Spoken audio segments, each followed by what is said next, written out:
the two new addition to the popular Ministry of Oud line from Pariscorner. Are they any good? Let's talk about that. Oh, also a couple of special discount codes somewhere towards the end of the video, so stick around.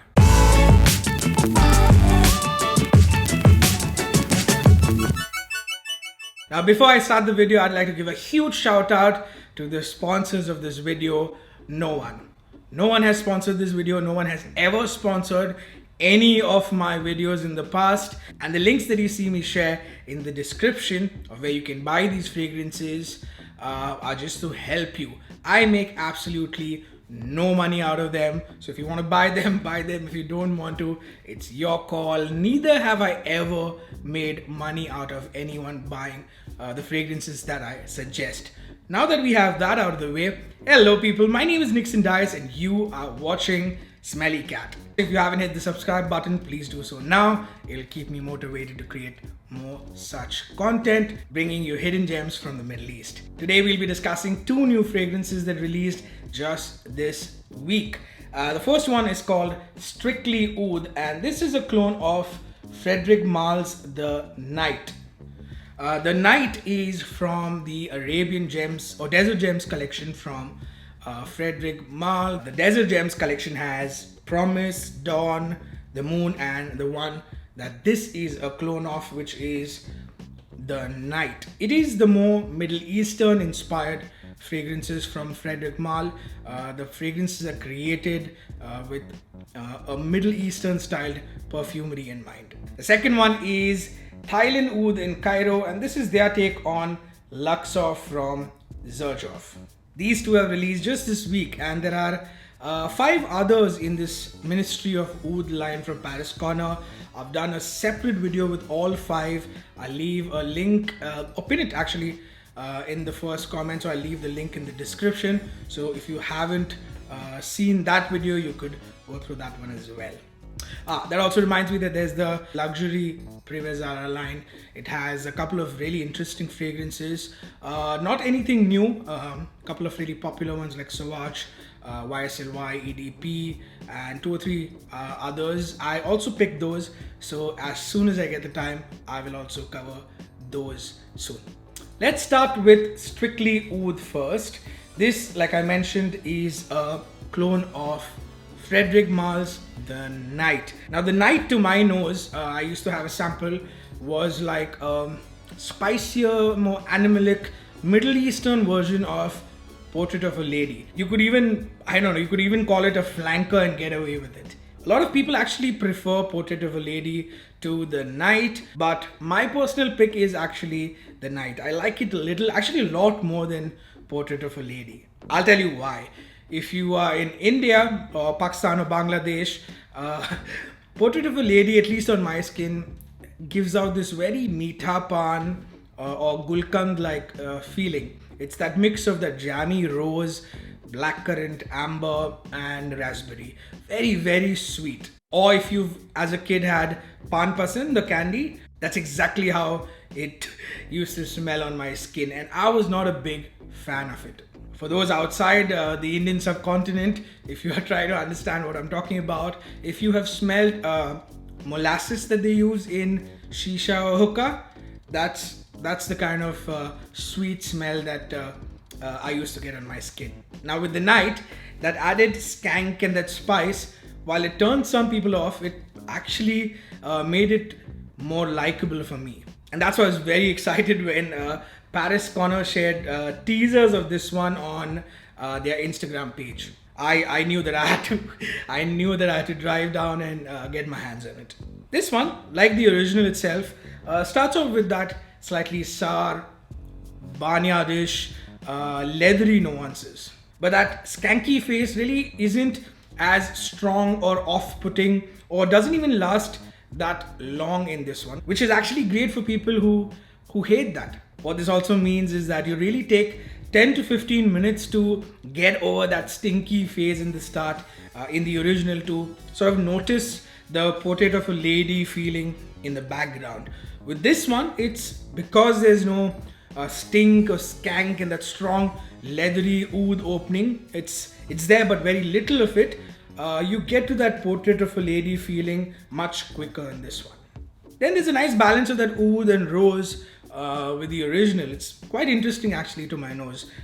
And even though it's oud and rose, it's not like your typical oud rose combo. With this one, like I mentioned, instantly you get that.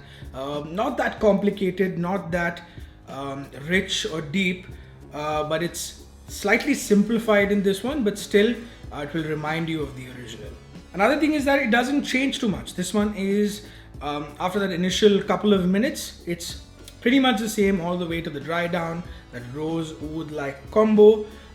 Again, balanced pretty well, while in the original it sort of develops on your skin. You start to appreciate the ingredients. With this one you go straight rose oud without all that complication. So pretty straightforward scent, lacks obviously that that playfulness with the ingredients and how it develops on your skin. With this one it's straight going from that slight stink in the start to somewhat the same scent all throughout. In fact, I'd also like to add that this one is actually much cleaner feeling. By that what I mean is that it's a lot less dirtier, smoother and less dry feeling than the original. So if you're looking for that feral feeling that you got from the original, that wild Indian oud, you'll get it for probably a couple of seconds with this one. But if you're looking for that similar sort of dry down to the original, obviously a lot less richer, and something that you can just spray and is very variable from the get-go, then yeah, this one is something to consider. I also actually have one from Project Alternative, which is called Nocturnal Oud, which sadly I haven't tested out yet, only because I didn't get the time. I've heard that they've done a killer job with that. In fact, a lot of people say that Nocturnal Oud is one of the best from Project Alternative. So I haven't, unfortunately, like I said, tried it yet, but I will give that a wearing soon, and if possible even compare it to this one. Let's quickly round this up, shall we? This is actually a good interpretation of the original, especially considering the price. I tested it only for the last couple of days because I just got my hands on it, but whenever I tested it I got 7 to 8 hours without any problem. In fact, the entire Ministry of Oud line lasts on my skin more than the other pariscorners like from the Pandora line. This one gives me moderate sillage, but that's actually a good thing because it doesn't get too overpowering. I'd say that you stick to wearing this when it's a little cooler outside. So your fall, winter, even some spring evenings. Don't wear this when it's really hot. Also, this one is the more unisex of the two that we'll be talking about today. So if you're a woman and you're looking for which one to pick, I'd suggest go for this one compared to the other one. Even from the Ministry of Oud line, this and Oud Satin are better picks for women.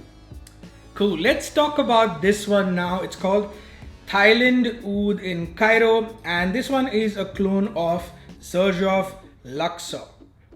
Now, unlike the rest of the Ministry of Oud line, the names of these two aren't really that straightforward. You have to guess a little with these two. For example, Strictly Oud really doesn't tell you that it's a clone of the night. I don't know why they've named it, and I had to actually look at the label or the name tag to realize that it's actually a clone of the night. When I saw the design is when I made the association. Now, Thailand Oud in Cairo, if you're wondering why this is named like that, it's because it's a little far-fetched, but I got it. It's because Luxor, the original, uses Thailand Oud in it. There's Cambodian Oud, there's also some other woods, but it's also a strong Thailand Oud based fragrance. And Luxor is a city in Egypt, and so is Cairo. So they've called this Thailand Oud in Cairo. Now let's talk about the scent. Full disclosure, I'm not usually into dry, spicy scents. Actually, very few dry, spicy scents work for me. And when it has cinnamon, I find it really hard to like. This is very personal preference of mine. When it's dry and it's got cinnamon, I really don't enjoy it that much. There are actually a very few of these dry, spicy scents that I that I enjoy. There's Rasasi's Wow, Satur Wow from Penhaligons. There's Blazing Mr. Sam and Halfeti, which are similar. Man in Black, Spice Bomb, you know. I know the list is long, but if I have to list out the fragrances that are dry and spicy that I don't like, the list would be much longer. I remember trying Luxor, the original of this one, at Dubai Mall last year. I think it was somewhere in the month of October. I'd seen an Instagram post from the Xerjoff Middle East Insta page, and I was actually visiting some other stores in Dubai Mall, and I paid them a visit and I tried Luxor. And I remember not enjoying it a lot, not being mind blown over it, and it was quite expensive. The sales guy obviously tried his best selling it to me, saying it's the next best thing, it's a bestseller this year. I was polite enough to just take it on a blotter paper, spray a couple of sprays on my hand and leave. And to me it reminded me of a very typical Middle Eastern scent, nothing too exciting. For me, in fact, it was like tobacco vanilla, only a lot less sweeter, a lot drier, a lot spicier, and in fact a lot less richer. But this was my first impression of the scent. What happened was I ended up shopping or whatever I was doing at Dubai Mall, went back to the car, and I remember when you park at Dubai Mall, there are like 10 floors that you have to go round and round until you get to the ground floor and get out. I remember I was in the parking lot, the AC was full blast, it was October but still very hot in Dubai, and that's when I started getting whiffs because of the AC, and because it was on my arm, I started getting whiffs of it, and that is when I started enjoying it. It was very, how do I say this? It was very mysterious, but in a very calming, soothing, very comforting way. It also had this, for lack of a better word, a very holy feeling, like something that you'd use in a ritual, in a religious ritual or ceremony. Not in a cult sort of way, but in a very soothing, calming, religious, holy sort of way.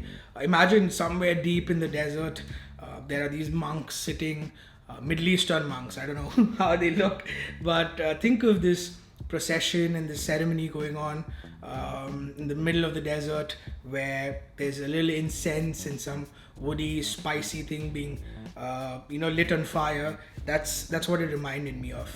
So that's when I realized that once the dusty, dry phase from the first probably half an hour of the scent is over, I was really digging that incense and the myrrh and the oud. But why am I talking about the original and not this, right? I'm saying it because this one is successful in conjuring a similar sort of feeling. Obviously in a less complicated manner. It's not really something that is going to grow on you and change on your skin a lot. You really can't expect it at this price range, but it does have a similar sort of feeling like I described. I'll wrap up by saying this: if you like dry, dusty, woody, spicy scents, then I think you guys will like this one. Another thing is I noticed that there are some similarities to Oud Royal or Royal Oud Royal from the same line, which is a Creed Royal Oud clone. I don't remember Creed Royal Oud being very similar to Luxor, but this one and Oud Royal have some similarities. I won't say they're the same scent, but they have a somewhat similar feeling, or you could categorize them as a similar sort of fragrance. So think about it. If you have Royal Oud already, you don't really need to pick this one. If you don't have it, see if you can test either of them, and you don't really need both of them. If you want to collect both, I'm not stopping you, I've got both. So yeah, just give that a thought before you buy it. Like I mentioned before, I've had just a couple of days of testing this, but like the night clone, this one also lasts around 7 to 8 hours, same moderate sillage. Again, this one too is better off in fall and winter, so if you're looking to buy, now is the right time to do so.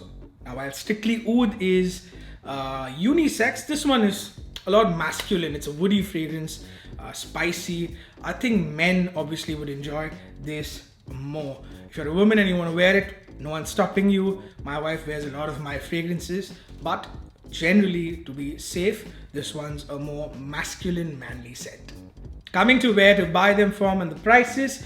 If you're in the UAE, they're not available online yet, not in the UAE. So I would suggest that you head to the pariscorner store, pick it up for like 45 bucks. Yeah, pick it up for 45 bucks. If you're outside the UAE, then I've left a couple of links in the description of where you can buy it. If you're in the UK, parts of Europe, in the US and in Australia, you get 10% off by using my code, which is NDC10. NDC10, I'll put it somewhere here.